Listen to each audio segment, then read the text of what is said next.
नमस्कार, स्वागत है आपका संसद टीवी पर। मैं हूं मनोज वर्मा और आप देख रहे हैं हमारा खास कार्यक्रम मुद्दा आपका। आज हम बात करेंगे कोरोना संक्रमण की, इससे बचाव की। इस मुद्दे पर बात इसलिए करेंगे क्योंकि चीन और अमेरिका में कोरोना संक्रमण के बढ़ते मामलों को देखते हुए भारत सरकार ने देश में सावधानी बरतनी शुरू कर दी है। केंद्र सरकार ने गुरुवार को संसद में बताया कि हवाई अड्डों पर आने वाली अंतर्राष्ट्रीय जो फ्लाइट हैं उनके यात्रियों के कोविड टेस्ट के लिए रैंडम सैंपलिंग शुरू कर दी गई है।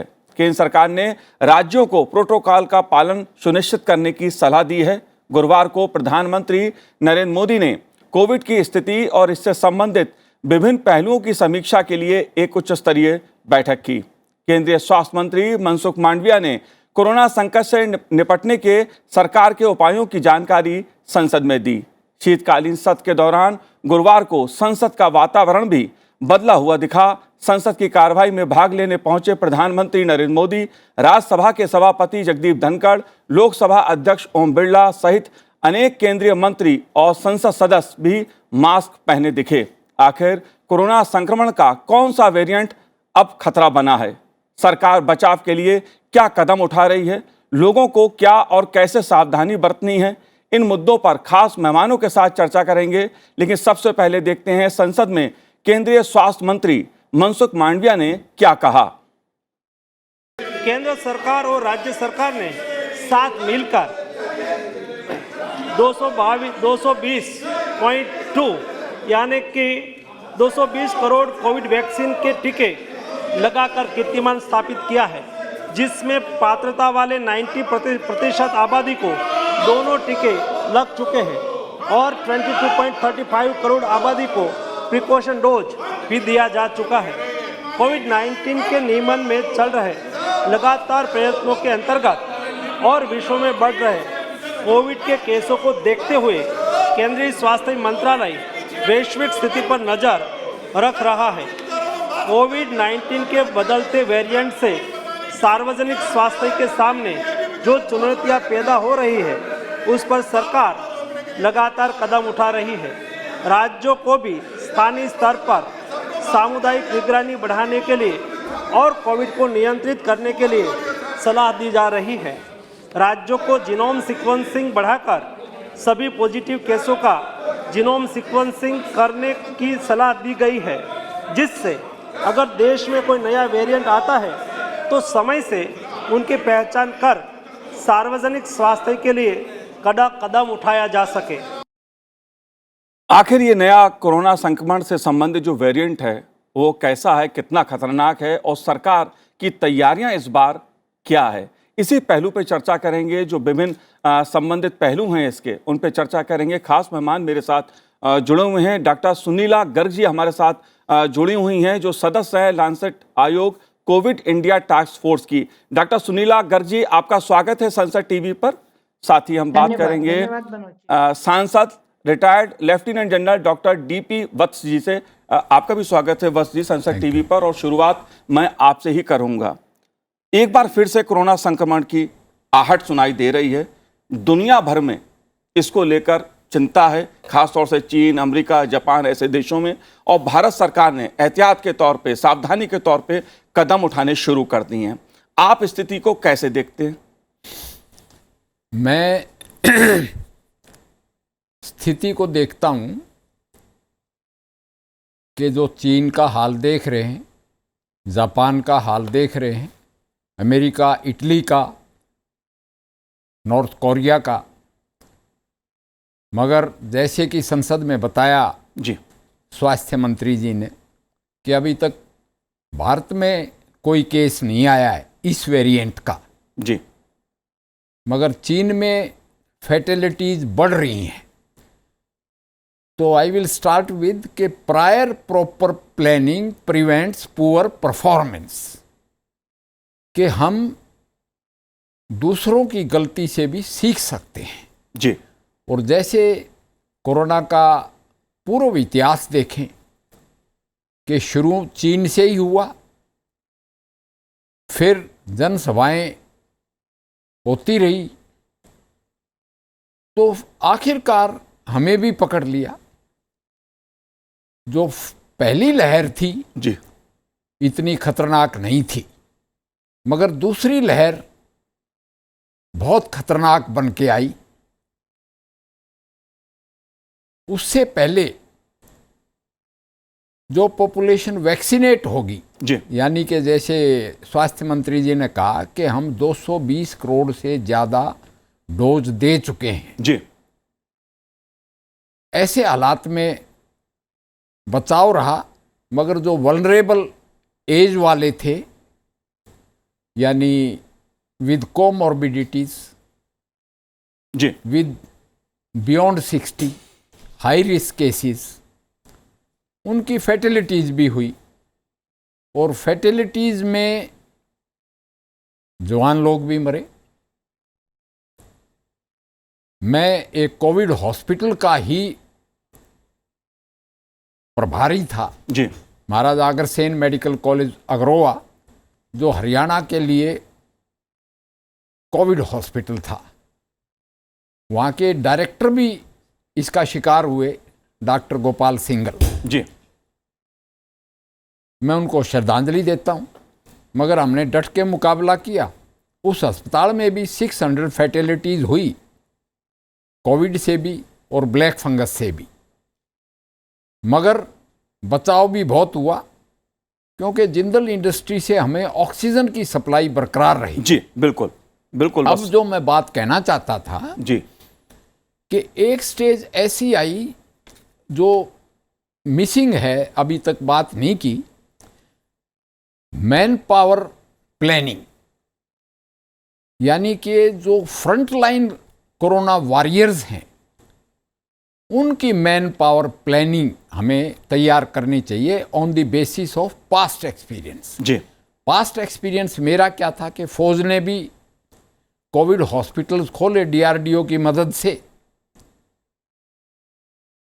40 साल से ऊपर के डॉक्टर्स और नर्सिस को हमने डिप्लॉय नहीं किया, फिर 50 पे आ गया, मगर 50 से नीचे के जो हमने इस काम में लगाए फ्रंट लाइन कोरोना वॉरियर्स, जी बिल्कुल बिल्कुल। बस उनमें एक स्टेज ऐसी आई कि हमने नर्सिंग स्टूडेंट्स और मेडिकल स्टूडेंट्स की भी मदद लेनी पड़ी, और उन्होंने बड़ा डट के काम किया। जी बिल्कुल बिल्कुल। बस जी तमाम खामियां भी रहीं, लेकिन बहुत अच्छा प्रबंधन भी हमें देखने को मिला कोविड संक्रमण के दौरान। इसलिए नुकसान हुआ, लोगों को अपनों को खोना पड़ा, लेकिन उसके बावजूद प्रबंधन की अगर बात की जाए तो देश ने दुनिया के दूसरे मुल्कों की तुलना में अच्छा इसमें संभाला चीज़ों को।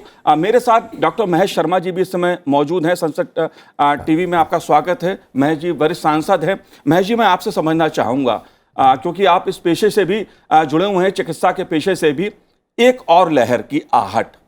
मुद्दा पैनिक होने का नहीं है, मुद्दा सावधानी का है, जागरूकता का है।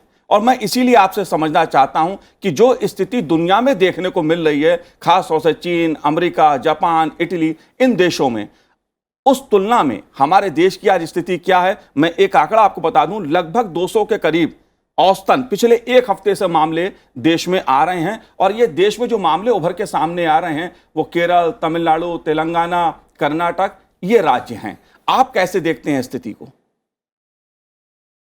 देखिए, आप लाइव शो करते हैं, मैं इस लाइव शो का एक चश्मदीद गवाह हूँ, एक डॉक्टर के नाते जी, और सांसद के नाते। जब ये बीमारी शुरू हुई थी, ओमिक्रॉन आया, डेल्टा आया, सार्स वी वायरस आए, तो मैंने अपना ये कुर्ता उतार कर अपना सफ़ेद डॉक्टरी वाला चोगा पहन लिया था, और उस लाइव शो को मैंने अपनी आँखों से तीनों जगहों को, ऑक्सीजन की कमी हुई, किस तरह से लोगों के साथ हादसा हुआ, वो देखा। वायरस अपना रूप बदल कर आता है। वायरस का जिस शब्द को हम कहते हैं म्यूटेशन, ये उसकी एक स्वाभाविक रूप है जी। ये उसी तरह से है कि जैसे आप किसी एक वायरस से के खिलाफ दवा लाते हैं, वैक्सीन लाते हैं, तो वो वायरस अपने दूसरे रूप में बदलकर, उससे बचकर दूसरे रूप में बदलकर आता है, और उसी वायरसेस को हम जीनोम सीक्वेंसिंग के माध्यम से अलग अलग नाम देते हैं। कभी BA.5 देते हैं, कभी BF.7 देते हैं, इस तरह के नाम हम उनको कोविड-19 और देते रहते हैं। ये एक स्वाभाविक प्रक्रिया है।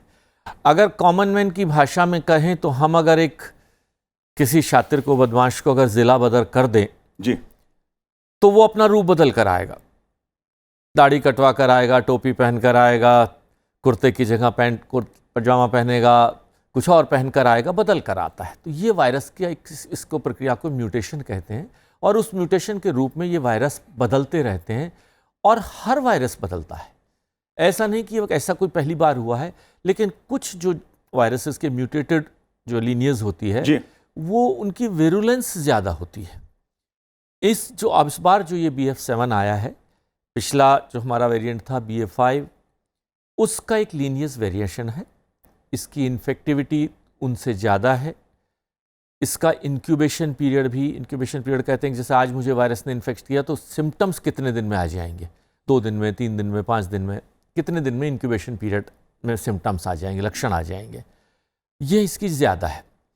लेकिन भारत, अगर हम बात करें उस पहली घटना की, जब वो मार्च का दिन था और जब घोषणा करी माननीय प्रधानमंत्री जी ने लॉकआउट की, तो लोग समझ नहीं पाए थे, कुछ लोगों ने उसको क्रिटिसाइज़ भी किया, लेकिन उनके एक मजबूत फैसले ने देश को बर्बादी से बचा लिया। जी, उस वक़्त कई लोगों ने क्रिटिसाइज़ किया, हमारी तैयारी नहीं थी, क्यों वो प्रवासी लोगों को पहले नहीं निकाल दिया गया, वैक्सीन आने तक क्यों नहीं किया गया, ये बड़े सारे प्रश्न उठे थे। लेकिन हमारे प्रधानमंत्री जी फैसले लेने में और अच्छे फैसले लेने में सिद्धहस्त हैं।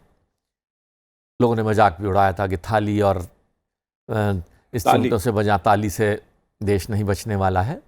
वास्तव में देश उसी चीज़ से बच गया। जी, हमारे पास ना वैक्सीन थी, ना ग्लव्स था, ना सैनिटाइज़र था, ना दवाई थी, और सच्चाई तो ये था कि मानसिक रूप से हम तैयार नहीं थे। 100 वर्ष पहले ऐसी घटना हुई थी, हम तैयार ही नहीं थे इस तरह की घटना को झेलने के लिए। बिल्कुल बिल्कुल महेश जी, बिल्कुल तो महेश हम जी। मानसिक रूप से तैयार हुए जी, और हम लोगों की उस तैयारी में आज हम 220 करोड़ लोगों को वैक्सीन दे चुके हैं। करीबन 27 करोड़ लोगों को प्रिकॉशन की तीसरी डोज भी मिल चुकी है।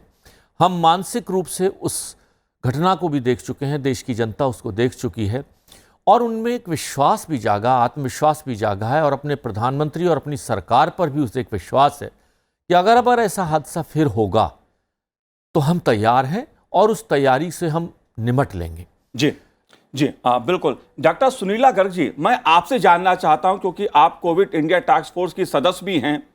पिछले जो लहर थी उसमें देश ने ऑक्सीजन की कमी को देखा, दवा की कमी भी हुई राज्यों में, बेड का संकट भी उभर के सामने आया।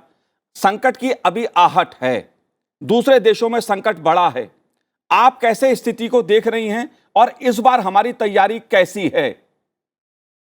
देखिए, पहली बात तो मैं कहना चाहूंगी मनोज जी कि हमारे पास में 10 बहुत स्ट्रॉन्ग पिलर्स हैं जो कि हमने डेवलप किए हैं तीनों लहरों के दौरान। जी, हमारी लीडरशिप और गवर्नेंस सबसे पहले जो कि बहुत स्ट्रांग है, जिसका कि डॉक्टर महेश शर्मा ने अभी जिक्र किया। साथ ही साथ हमने कैपेसिटी बिल्डिंग की, जिसको कि हम सिस्टम स्ट्रेंथनिंग कहते हैं। अपार्ट फ्रॉम दैट हमारे वैक्सीनेशंस बहुत जल्दी आए। फर्स्ट वेव में हमारे पास वैक्सीन नहीं था, परंतु मास्क हमारे पास में एक इम्पॉर्टेंट सोशल वैक्सीन के रूप में था। और साथ ही साथ हमने फिजिकल डिस्टेंसिंग की बात की। पहले हमने सोशल डिस्टेंसिंग बोला, परंतु उससे हमने रियलाइज किया कि बहुत सारी मेंटल हेल्थ इश्यूज थी, हमने फिजिकल डिस्टेंसिंग की बात की, प्लस हैंड हाइजीन। उसके अलावा आप देखेंगे कि हमारे पास में जैसे जैसे हम बढ़ते चले गए, वैक्सीनेशन हमने ज्यादा से ज्यादा किए, परंतु हमारी कोविड अप्रोप्रिएट ट्रीटमेंट प्रोटोकॉल्स भी स्टैंडर्डाइज होती चली गई। और साथ ही साथ मैं आपको ये भी कहना चाहूंगी, जैसे ऑक्सीजन की कमी हुई तो हमने उसको भी डिजिटलाइज किया in terms of Oxycare app. ये भी था।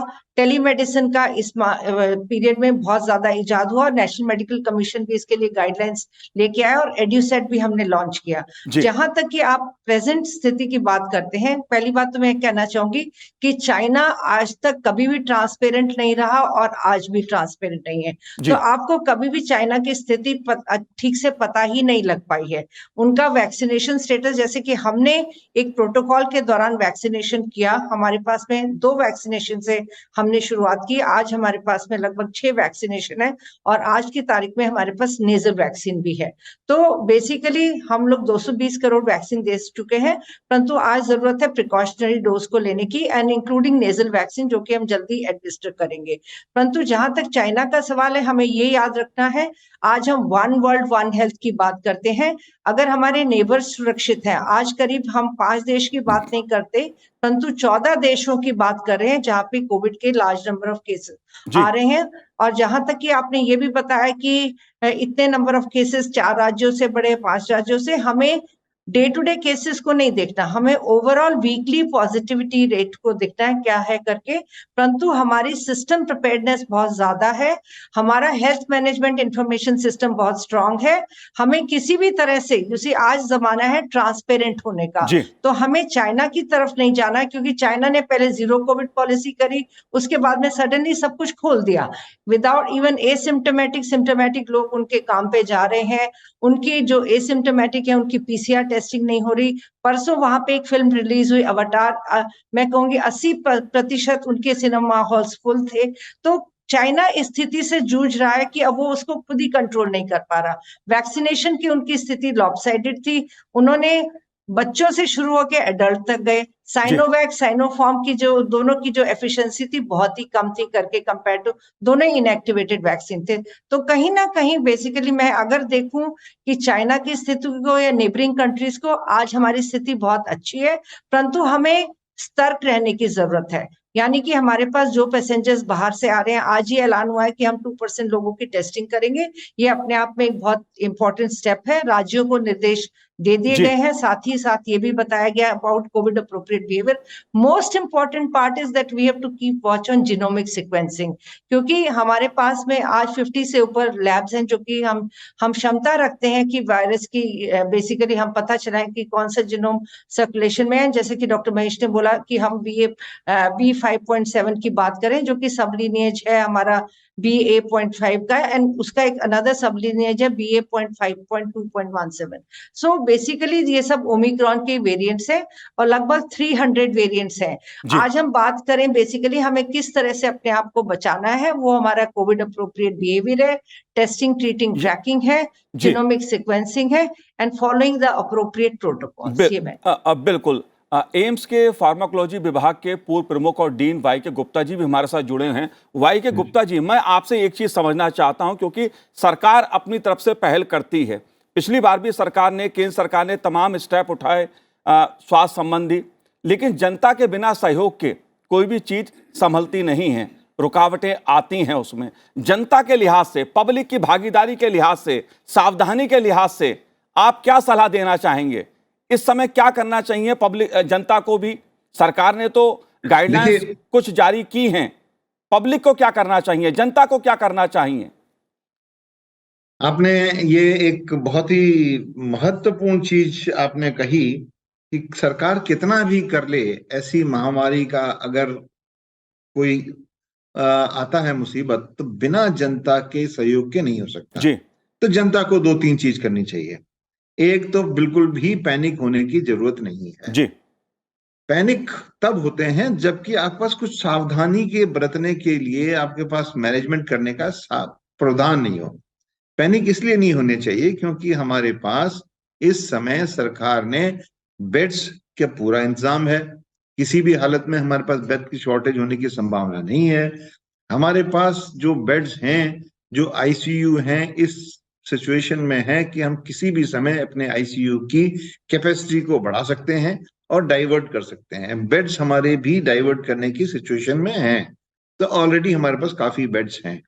बेड्स की हमारे पास कोई टेंशन नहीं है, हमारे पास एक्सपीरियंस है, ट्रीटमेंट प्रोटोकॉल हमारे पास एस्टैब्लिश्ड हैं, हमारे पास जीनोम सीक्वेंसिंग की मैडम ने अभी बताया, जैसे कि हमारे पास बहुत सारी लैब्स हैं जिसमें कि हम भरपूर जीनोम सीक्वेंसिंग से ये भी पता कर सकते हैं कि हमारा ट्रेंड क्या चल रहा है म्यूटेशन का। और ये म्यूटेशन जरूरी नहीं है कि म्यूटेशन खतरनाक ही म्यूटेशन हो, म्यूटेशन जो है नॉन कंसर्न भी हो सकता है। और हमारे पास अब ये भी है कि अगर हमारे पास कोई पेशेंट डिटेक्ट होता है कोरोना का, तो हम उसका जीनोम सीक्वेंसिंग करते हैं और उसको इमीडिएटली हमारे पास उसको आइसोलेशन करने के लिए भी हमारे पास प्रोटोकॉल है। तीसरी चीज, लोगों को पता है कि कोविड अप्रोप्रिएट बिहेवियर क्या है, सबको पता है, लेकिन फिर भी हम उनको याद दिलाने की बार बार कोशिश करेंगे कि कोविड अप्रोप्रिएट बिहेवियर ही सबसे ज्यादा प्रभावकारी है। दूर रहें, आप अपना मास्क का इस्तेमाल करें।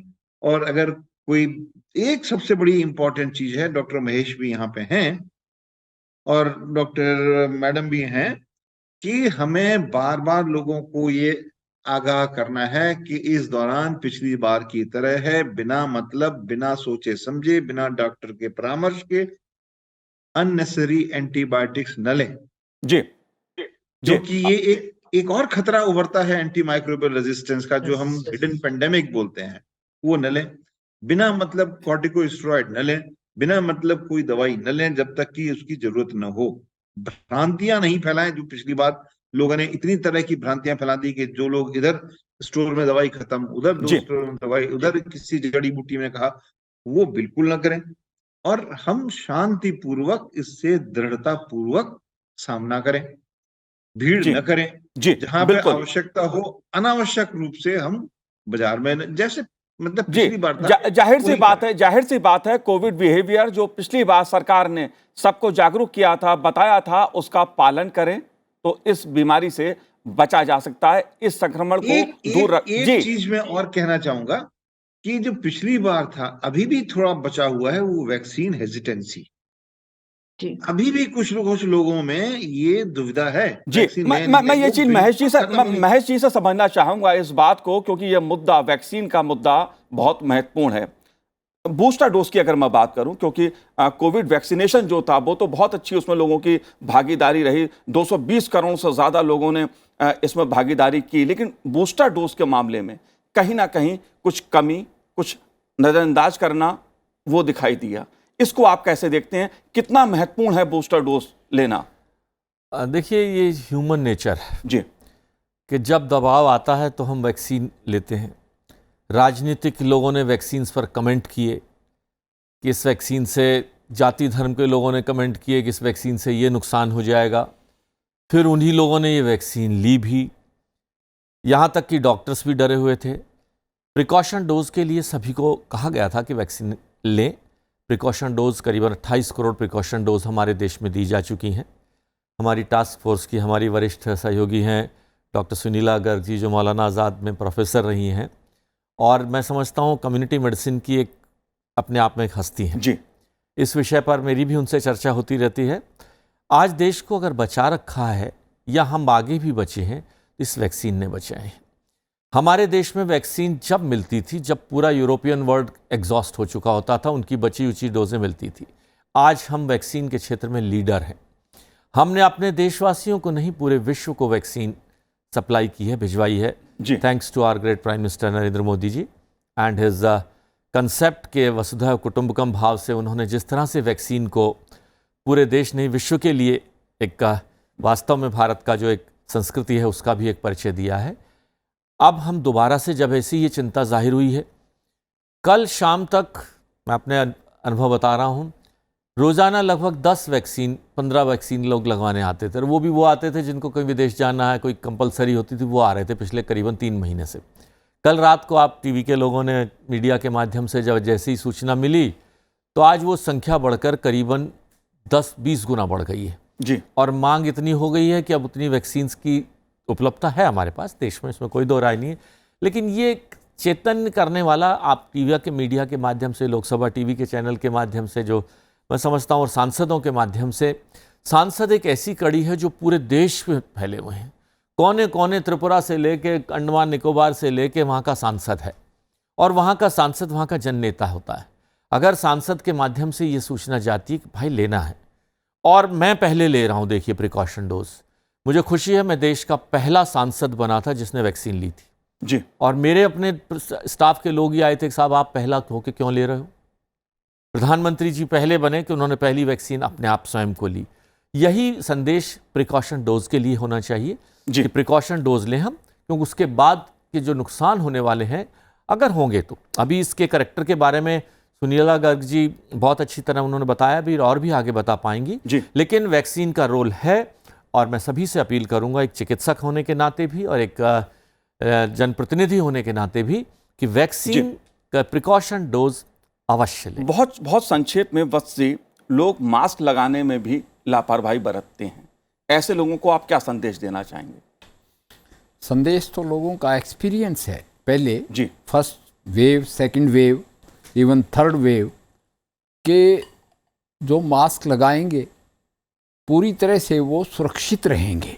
जी मगर जैसा कि मैंने शुरू किया था, मैं हॉस्पिटल्स को एक एडवाइस ज़रूर दूंगा, मेडिकल कॉलेजेस, हॉस्पिटल्स के वेंटिलेटर, बाईपैप, इन सब के लिए नर्सिस की, नर्सिंग स्टूडेंट्स की, डॉक्टर्स की, मेडिकल स्टूडेंट्स की, यानी कोविड आईसीयू ड्रिल शुरू करें ताकि they are not caught unaware. जी बिल्कुल। उनको पैनिक करने की जरूरत नहीं है, मगर कंटीजेंसी प्लान करके रखें। जी वो कह रहे हैं कि चाइना इज नॉट ट्रांसपेरेंट, मगर लोगों को सैटेलाइट से नजर तो आ रहा है ना क्या हो रहा है वहां पे। बिल्कुल बस जी मुझे आपको रोकना पड़ेगा, क्योंकि दुनिया की जो तस्वीर है, खासतौर से चीन, अमेरिका और दूसरे देशों की जो तस्वीर उभर के सामने आ रही है वो चिंताजनक है। लेकिन इस स्थिति में भारत ने बहुत अच्छे से अपने आप को संभाला, लेकिन ये स्थिति संभली रहे इसलिए जनता को, आम लोगों को कोविड बिहेवियर का पालन करना होगा, पैनिक नहीं होना है, सावधानी जरूर बरतनी है। आप चारों ने इस कार्यक्रम में भाग लिया, संसद टीवी से बात की, बहुत बहुत शुक्रिया, बहुत बहुत धन्यवाद आपका। तो आज इस कार्यक्रम में इतना ही, मुझे दीजिए आज्ञा, नमस्कार।